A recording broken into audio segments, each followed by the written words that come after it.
You're watching the medical segment of the Jennylyn Show, and I'm Jennylyn Gleave, your host. On this segment of my show, various physicians will be debunking myths associated with their specialties and sharing what is new and cutting edge in their fields of medicine. Today, Dr. Henry Rodgin, an optometrist, is debunking myths associated with our eyes and vision. I was very surprised as there are many common myths associated with the eyes.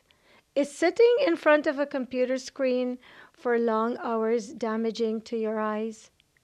Stay tuned and you will learn a lot from this reputable optometrist. He is very informative. Make sure that you know the facts and are not a believer of the myths. Here is Dr. Rodgin. Dr. Henry Rodgin, and this is my practice, Optivision Optometric in Sunnyvale, and I've been here for 26 years now. Optometry because I was always interested in medicine, and particularly in the visual system, and it allowed me to explore the medical side, the optical side, as well as the cosmetic side of fitting glasses, so all-encompassing, and it lets me practice as an independent practitioner, and gives me a lot of free time and independence. What I like the most about it is that I can help people with their visual problems and see immediate results, as well as take care of the medical problems. It's a family-oriented practice, so we see parents and their kids and relatives. I like being able to prescribe different types of medications, participate in laser treatments, and have my own time to interact with patients. So this office, we allow a half hour for every patient. We're not rushed, so we give our patients our full and personal attention, and we can cater our treatments to their particular visual needs for 26 years now. So this, the front part of the eye is called the cornea, and that's the first thing that light hits. And the cornea is where people would wear a contact lens. It's also where we do laser surgery, and that's the first part of the eye that we're concerned about. Immediately behind that is the iris, the colored part of the eye, and of course that opens and closes, and of course you know that that is the pupil, and that regulates the amount of light that gets in and out of the eye. Behind that, this is the lens, a very important part of the eye because it changes shape to focus things on the back of the eye. And once we hit 40, the lens loses its flexibility and we can no longer focus light on the back of the eye, and that's when we use reading glasses and or bifocal contacts. The lens also can get cloudy as time goes on. That's called cataracts. Fortunately now, there's lots of advances to help prevent cataracts from forming. The middle part of the eye is called the vitreous. And then the back part of the eye is the retina, and that, think of it as a film in the camera, and that has all the blood vessels there. It also has all the nerves that take the information from the light and turn it into nerve signals, which goes to the optic nerve, and that transmits the information to the brain where it's processed. Okay, yeah. So some of the most common myths are, number one, sitting close to the TV is bad for your eyes. We often hear this from parents. In fact, it won't damage the eye whatsoever. However, parents do need to be concerned that if kids sit progressively closer and closer to the TV, they may be becoming nearsighted, in which case we'd want to check their vision and find out if there is a reason that they're moving closer to the TV. One myth is that sitting in front of a computer is also damaging to the eyes, and just like the TV, it doesn't damage the eyes. However, being in the valley, we see a lot of what's called computer vision syndrome.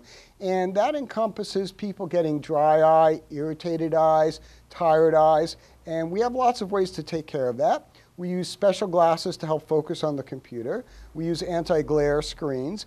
And the latest rule is called 20-20-20. And what that means is when you look at the computer, every 20 minutes from looking at the computer, you look far away for 20 seconds, and that prevents the lens from spasming up. So every 20 minutes, you look 20 feet away across the room for 20 seconds. And that seems to relieve a lot of stress. Also, the positioning of the monitor, lower the monitor is, the more you blink and the less eyes dry out. So that's another myth, because it doesn't actually physically damage the eye, but can cause what we call computer vision syndrome. Another one that's very interesting is about supplements, vitamins, and nutrition and how it affects the eye. And this is really a big field right now. And we know nutrition is key in preventing problems in the back of the eye. We mentioned cataracts before. We know that cataracts can be prevented by blocking out UV light from the sun, also by taking antioxidants, vitamins A, C, and E, that prevents cataracts. Another thing that we found out is dry eye, another very common problem. When people take flaxseed oil, what we call the omega-3 oils, it increases the oil in the tears and people don't have problems with dry eye. Another thing. One other common and rather devastating condition is called macular degeneration. And lutein, which is a pigment found in the back of the eye, disappears in macular degeneration. And if we act preemptively, by taking lutein, zinc, and zeaxanthin, it prevents problems in the back of the eye. So it's nice to know that we can intervene early, because once these things do progress, it's much more difficult to treat. Another myth, partial myth, eye exercises can improve your vision. When you're young, children can have conditions where the eye turns or the eye is weak from not being used. In those cases, eye exercises are very beneficial. However, you may have seen on infomercials or things like that that people can do eye exercises to get rid of nearsightedness, farsightedness, or astigmatism. That's completely false. No exercise is going to get rid of nearsightedness, farsightedness, or astigmatism, so that's another myth that we hear commonly. You can see well, you should have an annual eye exam. False. That's a very big myth. The eye is kind of a window to the body, and lots of problems that occur in the body we see first in the eye: diabetes, hypertension, and high cholesterol. We see a lot of patients who were unaware that they had a problem, and we diagnosed it by looking at their blood vessels and other structures and sent them back to their internist to be treated. So even though you can see clearly, an annual eye exam is certainly a good thing to have. And it's funny because in dentistry, people are used to having their teeth checked once a year, and if something goes wrong, you can certainly have an implant or a bridge or replace your teeth. It's different in the visual system, so it's a very precious gift site and something that people should take seriously and have their eyes checked annually. Wearing glasses will weaken your eye. That's another myth that we hear very commonly. Unfortunately, as time goes on, the visual system tends to degrade a little bit. And because people wear glasses, it makes them see clearly. And then when they take them off, they assume that the world is blurrier just because they started wearing glasses. In fact, it's just a time factor. And they're just comparing previous to current. So wearing glasses doesn't weaken the eye, it doesn't damage the eye, and has no influence upon the progression of myopia. What we do is we do the preoperative and postoperative care, as well as the management and consultation. So we will have the patient come in and image the cornea, measure the thickness, take all the measurements, and then we work with the surgeon. And the surgeon actually does the procedure. In fact, that's really the main difference. I'm glad you brought that up, Jennylyn, between an optometrist and an ophthalmologist. There's some confusion there. And the difference is literally just surgery. So as optometrists now, we can prescribe drugs to treat infections, allergies, ocular inflammations, dry eye, etc. So that's the difference there. Not just the age. Inside of your eye, as we had talked about just a little bit before, there's this lens. Now, this lens normally can change shape. So when you're looking at objects far away, that lens is thin. And as you look at objects closer and closer, the lens gets fatter and fatter to focus the light on the back of the eye. Right around 40, the muscles don't become weak, the lens becomes stiff. And then it doesn't focus light on the back of the eye. In the beginning, if it's small print, poor lighting, you're in a restaurant trying to see what it says, that's how it starts off. And then eventually, you need glasses all the time. And we can do that with contacts, and we can also correct that with glasses. Not as much as other fields of medicine have. I think the biggest conflicting reports have been in vision training with kids. Some people are big proponents of it. Other people say it's not effective. So the problem is you have to have long-term clinical trials to determine efficacy of different procedures. And a lot of things we read about are isolated cases. So even though they may be valid in the scientific context, it's not acceptable. There are adverse effects with many medications, and in terms of ocular medications, really very little are pulled because they've really gone through a thorough investigation with the FDA. Problems come in with side effects. A lot of times we use steroids, prednisolone, to treat problems in the eye. And one of the big side effects of using steroids in the eye is it increases the pressure and can lead to glaucoma. So we need to be careful of these side effects and monitor our patients. I think recalls really have been prevalent in the contact lens industry, specifically the contact lens solution industry, where I'm sure you may have heard it has been highly publicized that they pulled a lot of solutions off of the market simply because of contamination problems within the facilities that were manufacturing them. So I think we see more of that than we do of drug recalls. Cataracts are certainly common. Computer vision problems are common. Dry eye. I'd have to say dry eye, now that I think about it, is the most common problem. And now we have many more medications to treat it. For example, you may have seen the commercials for Restasis. Here's an example of a drug that was for a totally different purpose that we found out helped dry eye. Restasis is actually an anti-rejection drug. So if I gave you a kidney, they'd give you the same drug, an immunosuppressant, to prevent you from rejecting a kidney. And then we found out dry eye was actually an inflammatory immunological problem. And by suppressing the immune system, by using Restasis, it increases the amount of tears, which brings comfort to many of our patients that suffer from dry eye. So it's another case of a drug that was developed for one reason, but yet has many beneficial effects in a totally different realm. So dry eye is very prevalent as people get older. People think, oh, dry eye, no problem. It's painful. And the most important thing that people don't realize, it affects your vision.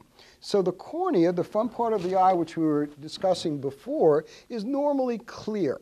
And when it gets dry, the cornea swells and you get a foggy picture on the back of the eye. So it's the same thing as me giving you glasses and I put Vaseline on front. The picture may be okay, but it gets foggy because the cornea is swollen. And that comes from the eye being dry. And that's why we use steroids and immunosuppressive drugs to reduce that. So it's not just discomfort. It also has to do with the clarity of vision. And being over here next to Apple and HP, with our patients on the computer all day, it's a very prevalent problem that we see that wasn't true, of course, 15 or 20 years ago. The biggest advice is this, other than annual eye exams, the health of the eye is an indication of the health of the body. And as we hear over and over again, we're learning that the health of the cardiovascular system is reflected in the eye. So exercise, nutrition is a big thing, keeping your weight down, stress control, all these things that are good for your body are good for the eye. And with people that have problems with diabetes and hypertension that causes ocular problems, we want to treat this preemptively by taking care of their physical well-being and by taking care of themselves, preventive medicine. Sure. So when you're talking about total blindness, the implants that they put in the retina are very much like little electrodes. So people don't see. Nothing can replace your natural vision. Think of an old TV, a black and white TV screen, where you see those little black and white phosphenes, and you can kind of make out the shape of something or where something is, and that's about as good as it gets in terms of total blindness. Now, in terms of things like macular degeneration and diabetes, other causes of blindness, we're making great strides with that. With diabetes, we use lasers to coagulate the little leaky blood vessels, which lead to loss of vision. And with new lasers and newer techniques, that helps quite a bit with reducing that. And then cataracts, it's very interesting because cataracts in this country, people get a cataract, they go in and they get it done. But in third world countries, there aren't that many surgeons, and people don't have access to the facilities. So something that is easily fixed is not so easy in other countries just because of access to proper health care. Double-edged sword. The FDA is very careful in approving drugs, and they're very careful in the way people advertise drugs. For example, there's a drug called azicite that's an antibiotic, and then the company advertised it as an anti-inflammatory drug. And yes, there's been sporadic reports, but there's no clinical evidence. So they had to pull that advertising off the market. So I think the FDA as a regulatory agent in general works for the best behalf of the people. With that said, in all of medicine, there's off-label uses. And an off-label use means that the FDA has not approved the drug for a particular reason, but clinicians have found that it's helpful, and we do that all the time. It's done all the time in medicine in every field. It's actually perfectly true, Jennylyn, and you're right about that. So some very good drugs get stuck in the system here, and a lot of it is political and a lot of it's financial. So if a big company has a drug in the market and a little company comes along that has a better drug that's competing with it, a lot of times there's political influence in getting through those different stages. In other countries, the advantage of that is people have access to innovative medicine way before we do. On the other side, too, sometimes you don't know if the drug is going to cause a problem till a year, 2 or 3 years down the line. So these long-term studies do serve a purpose for protecting the health of the public. Cutting edge, I'd say, was the use of intraocular lenses. When people have cataracts, we put an artificial lens in, and now we have what's called focusing implants. So it eliminates people or reduces the chances of needing reading glasses. Lasers. Lasers have come a long way. We use lasers in LASIK to reshape the eye and get rid of nearsightedness. We use lasers in glaucoma, which is a condition where the fluid is not able to drain out of the eye, and we can use lasers to open that. And lasers for people that have diabetes to seal leaky blood vessels. So the other big thing is imaging. Imaging has come a long way. So we can actually now look at the retina, a very small tissue, in very fine detail. So people that have leakages in the back of the eye that are literally undetectable before, we can see now and treat and catch earlier. So imaging is a big factor in allowing us to diagnose and treat many diseases. I think it goes back to the same thing that I mentioned before, and that is that your ocular health is a reflection of your general health. And I think today, especially with kids, obesity and juvenile diabetes is a big thing. So I think taking care of your body, watching your weight, watching what you eat, reducing stress, and a healthy lifestyle is the best thing we can do, and my best advice to preventing problems, as well as having your eyes checked regularly. The problem with pterygium is that it's due to UV exposure, and a pterygium refers to when it grows into the cornea, and it can be removed surgically. And we can treat it with certain medications that help prevent it from growing back, something called 5-FU, anti-metabolites. But it can be frustrating because the patients can go through this surgery, and still 5 years later, it grows back again. So things like that can be frustrating. I think the most frustrating thing, though, is people that need care and don't have access to it, either money for it, exactly. So, for example, there used to be an old myth that a cataract has to be right before it's removed. Not true at all. Cataracts can cause a lot of glare, a lot of light sensitivity, and things like that. However, insurance companies have a cutoff in terms of where they will pay for the surgery. So, for example, a lot of times you have to be 20/60 or worse in order to have the procedure. Well, a lot of patients, by the time they get there, they are not able to read, they're not able to drive, they've lost their independence. So this is another example of something that we can intervene and medically can take care of. In fact, the earlier the better, but yet because of politics and money and things like that, there are restrictions that are put on medical care. The front part of the eye is called the cornea, and that's the clear part of the front of the eye, and that's where you would wear a contact lens. It's also the part of the eye that we do laser surgery on to help focus light on the back of the eye. Immediately behind the cornea is the colored part of the eye, and that's called the iris. And the iris contracts and expands, and that's what we refer to as the pupil. So in low light conditions, it'll expand to get light through to the back of the eye, and when we're out in the sun, it'll constrict to reduce the amount of light that reaches the back of the eye. Immediately behind it is the lens, and the lens is a very important part of the eye because the lens changes shape to help focus light on the back of the eye. So when we go from distance to reading, the lens will change shape.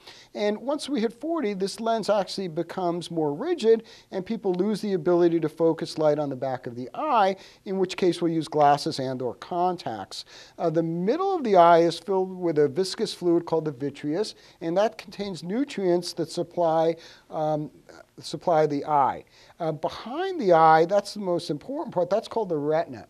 And the retina, think of it as the film in a camera, and it has a vascular supply behind it, which supplies nutrients. It also has what we call photoreceptors, the rods and the cones.